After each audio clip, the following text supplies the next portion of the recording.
बच्चों, आज हम करेंगे कक्षा 7वीं का हिंदी का पाठ 3, जिसका नाम है हिमालय की बेटियां। ये एक स्टोरी है जो कि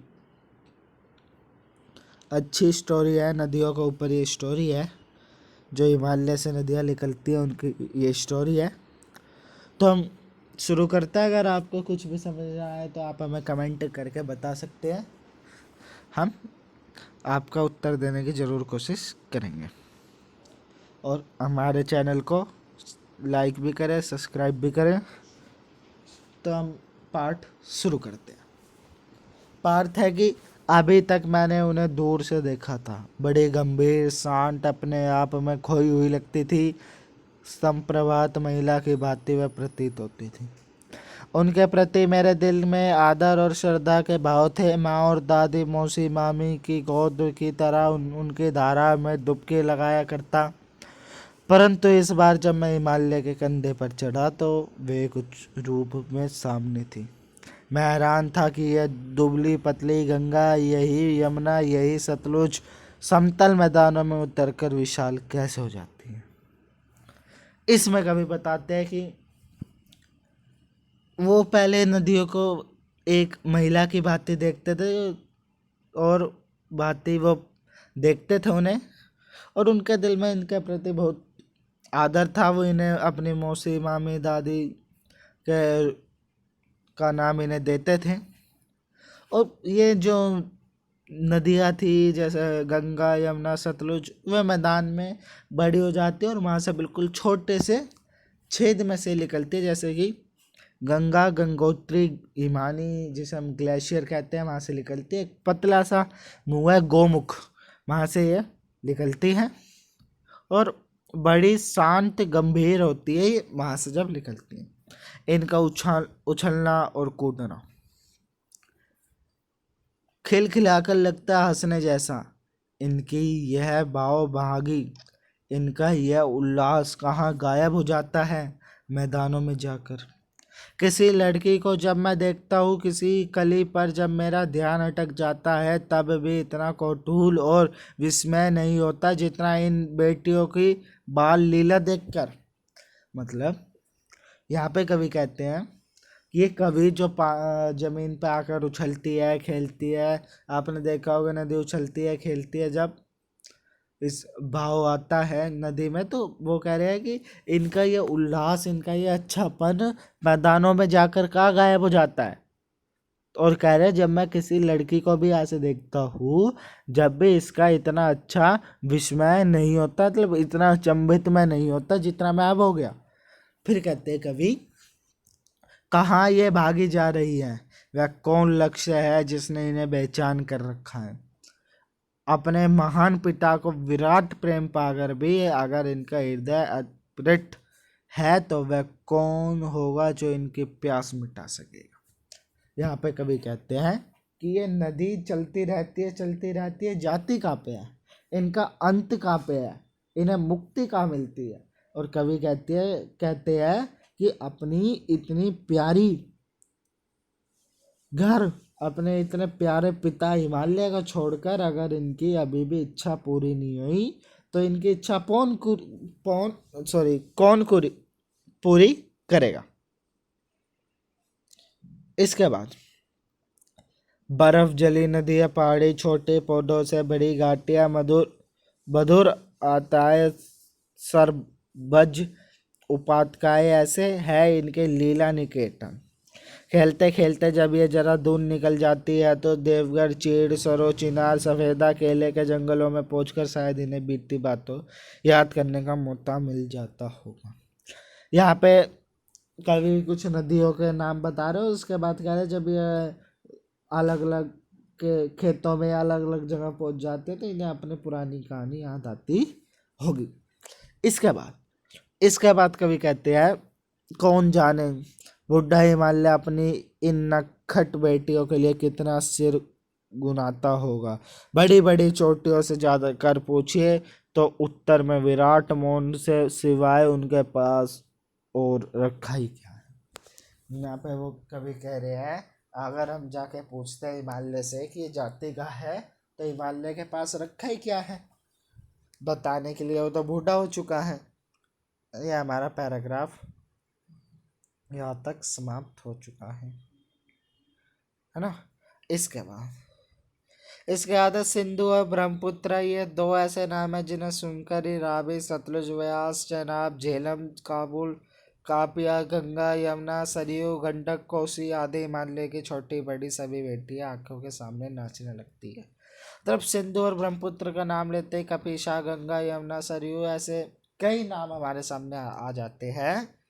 वास्तव में सिंधु और ब्रह्मपुत्र जो है कुछ नहीं, मतलब ये कुछ नहीं है, दयालु हिमालय का जो दिल दिल यहाँ पे हिमालय का दिल किसे बताया गया है? बर्फ को। जब वो पिघलता है तो जब ये बूंद बूंद इकट्ठा होकर ये यहाँ से चलती है और महानदियाँ बन जाती है और बाहर जाके महानगरों में ये बहुत बड़ी हो जाती है। इतना सौभाग्यशाली है वो समुंदर जिसे पर्वतराज हिमालय की दो बेटियों का हाथ पकड़ने का श्रेय मिलता है। मतलब कवि कहते हैं कि कितना अच्छा वो सागर है, या कितना अच्छा वो सौभाग्यशाली वो समुद्र है जिसके अंदर ये जाके मिलती है, मतलब जिसे इनका हाथ पकड़ने का सौभाग्य मिलता है। जिन्हें मैदानों में ही इन नदियों को देखा होगा, उनके ख्याल में शायद यह बात आ सके कि बूढ़े हिमालय की गोद में बच्चियां बनकर ये कैसे खेला करती है। मतलब वो कह रहे हैं जिन्होंने इन्हें ख्वाब में ही देखा है, जिन्होंने इन्हें समुद्र में ही देखा है, उन्हें ये कैसे पता चलेगा कि बूढ़े हिमालय की दो बेटियां हैं और कितनी अच्छी बेटियां हैं, और ये कैसा खेलती है। माँ बाप के गोद में नाग कांगड़े होकर खेलने वाले इन बालिकाओं का रूप पहाड़ी आदमियों के लिए आकर्षक भले ना हो, लेकिन मुझे तो एक ऐसा लुभावान प्रतीत हुआ वह रूप कि हिमालय को ससुर और समुद्र को उसका दामाद कहने में कुछ भी झिझक नहीं होनी चाहिए। यहाँ पे कवि क्या कहते हैं, यहाँ पे कवि कहते हैं कि ये माँ बाप के अपनी गोद में से निकलकर दूसरों के घर मतलब समुद्र में जाती है, तो मुझे हिमालय को ससुर और समुद्र को दामाद कहने में कोई दिक्कत नहीं है। यहाँ पे ये कहते हैं। हमारा पूरा पेज यहाँ पे ख़त्म हुआ। इसके बाद हम आगे चलते। आगे क्या आगे है कि कालिदास के विद्रोही यक्ष में अपने मेघदूत में कहा था, मतलब बहुत प्रसिद्ध कविता है कालिदास की मेघदूत, तो उन्होंने उसमें कहा था, त्रिवेती बेटावा नदी का प्रेम का प्रतिदान देने जाना, तुम्हारी यह प्रयासी तुम्हें पाकर अवश्य ही प्रसन्न हो। यह बात इन चंचल नदियों को देखकर मुझे अचानक याद आ गई कि सोचना कि शायद उस महाकवि को वे नदियों को सब चेतना रूपत पसंद आया होगा। मतलब यहाँ पे भी वो कहते हैं कि कवि को इनका ये अच्छा लगा होगा, इनकी जो चलने की गति है, इतना चंचलपन है, कालिदास को भी अच्छा लगा होगा।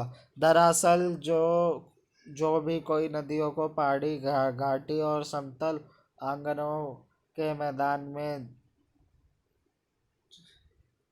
जुदा जुदा शक्लों में देखेगा, वह इस नतीजे पर पहुंचेगा। मतलब यहाँ पे कवि कह रहे हैं कि जो भी इन्हें घाटियों में अलग अलग शक्ल में देखेगा, वो क्या होगा, इस नतीजे पर वो ही पहुंच सकेगा। काका काले कर ने नदियों को लोक माता कहा है, किंतु माता बनाने से पहले यदि हम इन बेटियों के रूप में देख ले तो क्या हर्ज है। और थोड़ा आगे चलिए, इन्हीं के अगर हम प्रयासी की भावना करें तो कैसे रहेगा। ममता का एक और भी धागा है जिसे हम अनेक साथ जोड़ सकते हैं। बहनों का स्थान कितने कवियों ने इन नदियों को दिया है। एक दिन मेरी भी ऐसी भावना हुई थी। थोलिंड तिब्बत की बात है। मन उछट गया। तबीयत ढीली थी। सतलज के किनारे जाकर बैठ गया। दोपहर का समय था। पैर लटका दिए पानी में। थोड़ी देर में उस प्रतिशील जल का असर डाला और तन मन ताजा हो गया, और मैंने गुनगुनाते हुए कुछ पंक्तियाँ लिख डाली। यह पंक्तियाँ क्या गाती है? जय हो सतलज बहन तुम्हारी, लीला आचरण बहन तुम्हारी, बहुत गुमित मन हटा खुमारी जाऊँ मैं तुम पर बलिहारी, तुम हो बेटी या बाप हिमालय, चिंता पर चुप चुप हिमालय। प्राकृतिक नदी की चित्र पट पर अनुपम अद्भुत छाप हिमालय, जाओ सतलज बहन तुम्हारी। नागार्जुन बहुत प्रसिद्ध कवि हुए हैं, उन्होंने ये पाठ लिखा है और वो कविता भी लिखते हैं और पाठ भी लिखते हैं, तो दोनों लेखक भी है कवि भी है। इसके बाद हम प्रश्न उत्तर पे आते हैं। हाँ, प्रश्न उत्तर। प्रश्न उत्तर पर नदियों को माँ बनाने की परंपरा हमारे यहाँ काफ़ी पुरानी है, लेकिन लेखक नागा अर्जुन उन्हें और किन रूप में देखते हैं, तो वो मामा नानी दादा दादी, वो इसका आंसर है। सिंधु और ब्रह्मपुत्र की क्या विशेषता बताई गई है, तो बहुत आसान है। सिंधु और ब्रह्मपुत्र बाहर जाके महानगरों में तो बहुत बड़ी बन जाती है, परंतु जब ये हिमालय से निकलते हैं तो बहुत छोटी होती है और बहुत सारी नदियों में भी टूट जाती है। काका काले करने नदियों को लोक माता क्यों कहा है, तो काका काले करने नदियों को लोक माता इसलिए कहा है क्योंकि बिना नदियों के ना हमें पानी मिल पाएगा ना हम जी पाएंगे, इसलिए लोक की माता पूरे विश्व की माता है। हिमालय की यात्रा में लेखक ने किन किन की प्रशंसा दी, तो सारी नदियों की हिमालय की और समुद्र की भी यहाँ पर प्रशंसा की गई है। और इसके बाद लेख के आगे अनुमान और कल्पनाएं पेपर में कुछ आता है नहीं।